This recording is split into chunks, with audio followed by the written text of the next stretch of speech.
రోడ్డెక్కి paper mill యాజమాన్యాన్ని నిలదీశారు, నిరాహార దీక్ష కూడా చేశారు. అందులో ఆత్మహత్య చేసుకున్న ఒక కార్మికుడికి కూడా తోడుగా నిలబడ్డ ఆర్థికంగా సాయాన్ని అందించే కార్యక్రమం కూడా చేశారు. ఏదో పళ్ళుతోమేమా, ఏదో అప్పుడు ఏం చేసామని చెప్పని అడుగుతున్నాడు. నిన్న మొన్న రాజకీయాల్లోకి వచ్చినట్టు బాలబచ్చాడు నా ముందు. రాజకీయాలు మీకు బహుశా వయసు లేకపోతే ఒళ్ళో ఇంత భారీగా ఉంటే ఉండుండొచ్చు. రాజకీయాల్లో నా ముందు బాలబచ్చాడు. నువ్వు కార్మికుల గురించి మాట్లాడితే ఎవడో చెవుల్లో పూలు పెట్టుకుని నమ్మడానికి ఎవరు లేడు. కార్మికుల సమస్యల గురించి మాట్లాడడానికి నువ్వు అనర్హుడు అసలు. నీకు అర్హత లేదు అసలు.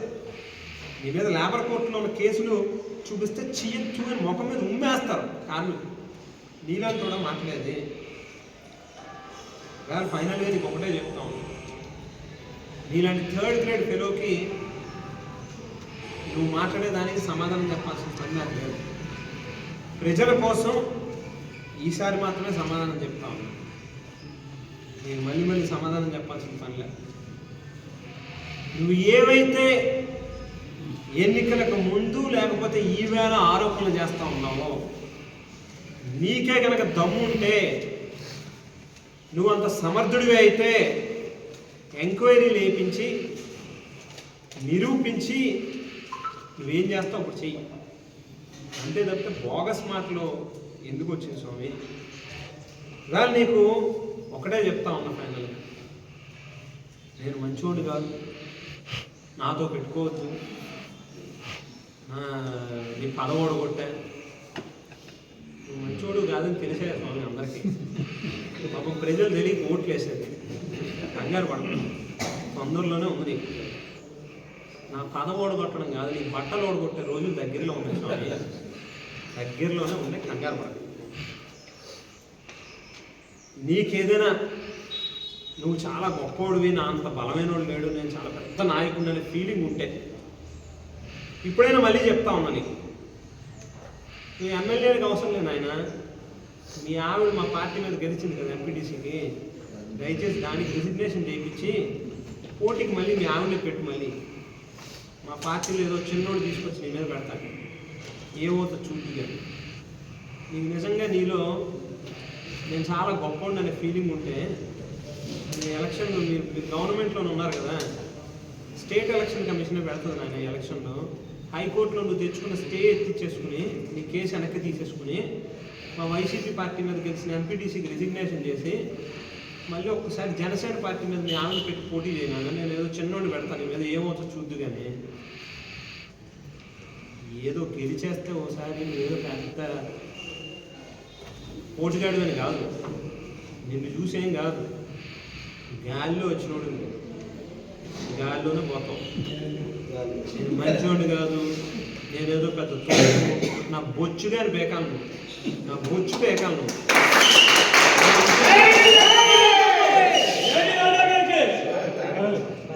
నా ఇంట్రుకు మొక్కగాని బేకాలను, జక్కంపూడకు మాట్లాడుతున్నాం అనేది దృష్టిలో బుర్రలో పెట్టుకుని మాట్లాడు. నీలాంటి వాళ్ళు 1,00,000 మందిని చూసుకుంటాం. నా బొచ్చుగాడు నువ్వే నన్ను పీకేది, బుర్రలో పెట్టుకుని మాట్లాడు. ఎవరితో మాట్లాడుతున్నాం? అధికార మదం బాగా బుర్రకెక్కించుకున్నాం, ఎక్కువ రోజులు ఉండవు. కాస్త దిగు, కొంచెం అందులోంచి కిందకి దిగి మాట్లాడితే బాగుంటుంది.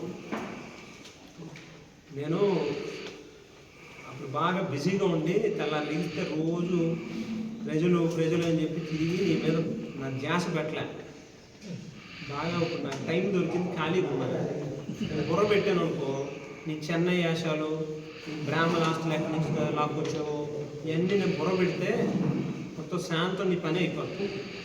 ఎవరికో అవసరం లేకపోతే మీ నాయకుడికి పెడితే చాలు, నువ్వేమేం చేసావు అన్నీ రికార్డెడ్గా తీసి పెడితే అయిపోతుంది.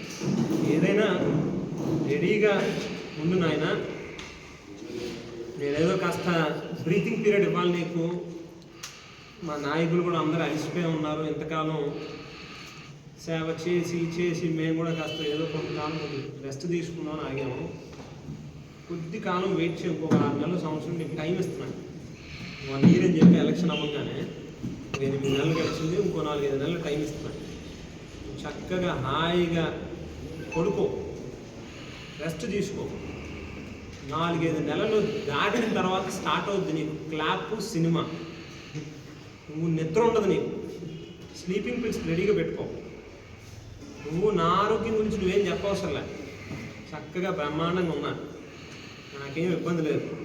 నువ్వే పాపం గెలిచిన తర్వాత అదేంటో బాగా బలిసిన బరిలాగా తయారయ్యావు. నీ ఆరోగ్యం చూసుకోలేక నీకు కొలెస్ట్రాల్, బీపీఓ ఇంకోటి వస్తే సస్తావు గమ్మున తొందరగా. నా గురించి నువ్వేం పెద్ద ఎక్కువ ఆలోచించవు, నాకు అంత బాగానే ఉంది. నా గురించి నువ్వు ఎక్కువ పెద్దగా ఆలోచన చేయకు, నీ గురించి నువ్వు ఆలోచించు. పులులు సింహాలు పోయి అడవిలో ఉండాలంటావు కదా, ఎక్కడ ఉండాలో మేము నిర్ణయించుకుంటాం. కానీ నీ నోటితో నువ్వు మేము పులివి సింహాన్ని ఒప్పుకున్నావు కదా.